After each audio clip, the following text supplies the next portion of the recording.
आयजा के आने के बाद हालात काफी बदल गए। इस कारोबार और तुम्हारी प्रॉपर्टी में एक हिस्सेदार अब आयजा भी आ गई। ऊपर से फाइका और आजाद की सर्द जंग न जाने किस अंजाम को पहुंचती। और इन सब चीजों में सबसे ज्यादा इनसिक्योर तुम और सारा हो।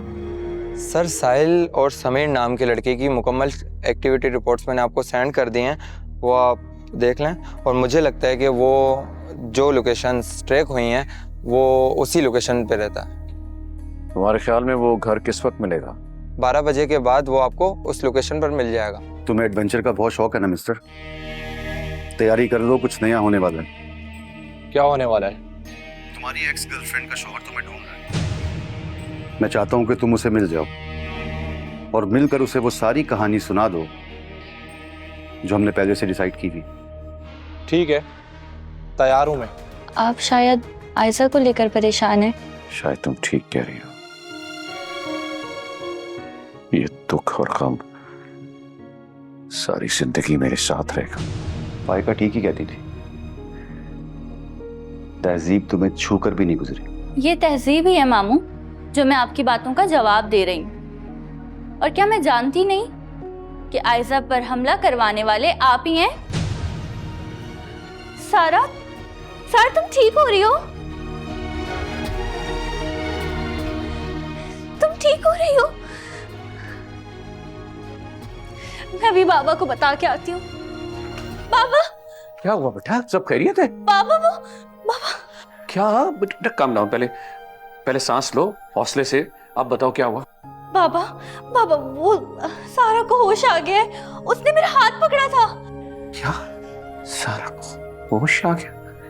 क्या कह रही हो बेटा? बाबा मैं बिल्कुल सच कह रही हूँ, उससे बातें कर रही थी, उसके हाथों में जुम्बिश हुई और उसने मेरा हाथ पकड़ लिया। या अल्लाह, तेरा लाख लाख शुक्र है या अल्लाह। मैंने कहा था ना बेटा कि तुम ठीक हो जाओगी। अल्लाह ने मौजज़ा किया और मेरी बच्ची तुम बिल्कुल ठीक हो गई हो। आयजा, आयजा नजर क्यों नहीं आ रही डैड? आयजा अब नजर नहीं आएगी। तुम ठीक कहा करती थी, she is a gold digger. No dad, मैं गलत थी, मैं गलत कह रही थी।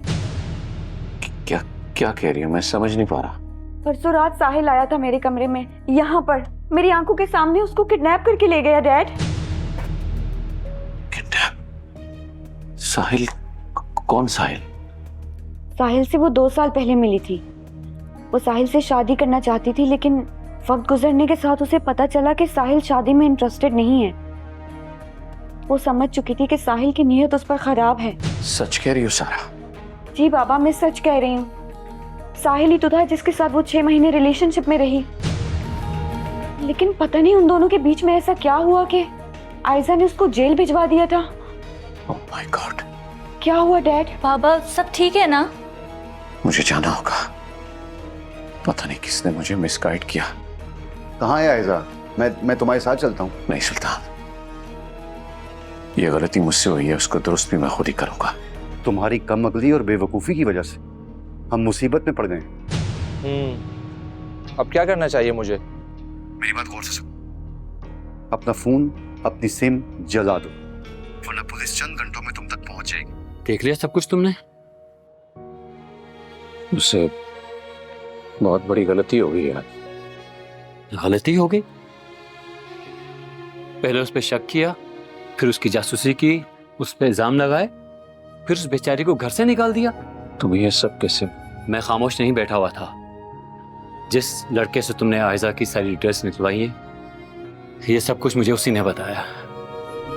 सारा ने किसी के प्रेशर में आके कोई बात नहीं की, बल्कि उसी की आंखों के सामने उसके कमरे से आयजा को किडनैप किया गया था।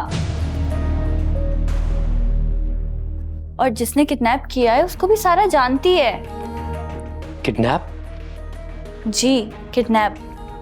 उस दिन पूरे घर के कैमरास ऑफ थे, गार्ड भी सो रहा था और गेट भी खुला था। ऐसे कैसे हो सकता है? ऐसा ही है माद, ऐसा ही है। तुम अपनी आंखें खोलो, ऐसा ना हो कि बाद में तुम्हें पछताना पड़े। उसे तुम पे पूरा पूरा शक हो गया फाइका, और वो तुमसे उगलवाने की कोशिश भी करेगा कि तुमने उसे नींद की दवाई चाय में डालकर सुला दिया था। सीसीटीवी कैमरास भी तुमने ऑफ किए और साहिल नाम के लड़के को भी अंदर आने का रास्ता तुमने दिखाया था। तो अब मुझे क्या करना चाहिए? तो ये कि अगले 7 दिन तक तुम उसकी हर बात झुठलाती रहो। साहिल ने जो किया वो उसका बदला था। जिसने उसका साथ दिया वो उसका ज़र्फ था। जो मुझसे हुआ वो होना नहीं चाहिए था यार। अगर आयशा ने मुझे माफ नहीं किया तो जो बाकी की जिंदगी मैं जीऊंगा वो जी नहीं पाऊंगा। माना कि हमारे दरमियान बहुत दूरियां आ चुकी हैं और ये भी मानती हूँ कि शायद इन सब में मेरी ही गलती होगी, मगर हालात कुछ भी हो है तो हम मियां बीवी हैं। मकसद की बात करो। तुम्हें क्यों लगता है कि मैंने हर वक्त तुमसे कोई ना कोई काम के हवाले से ही बात करनी होती? तुम शायद भूल रहे हो, आज हमारी वेडिंग एनिवर्सरी है। हैप्पी एनिवर्सरी भी नहीं कहोगे?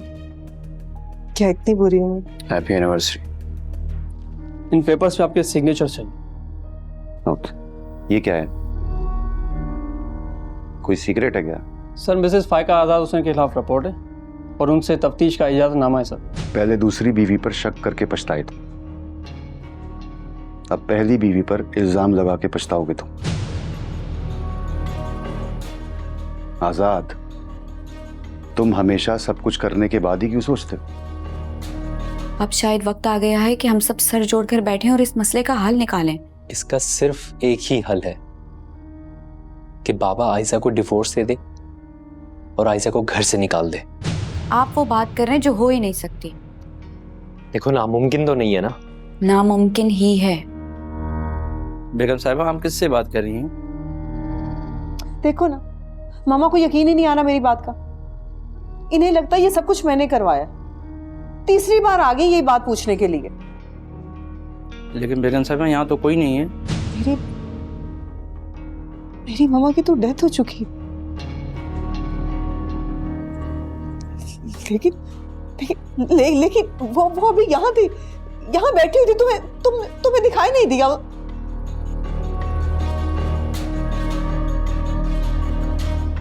रिश्ते बदल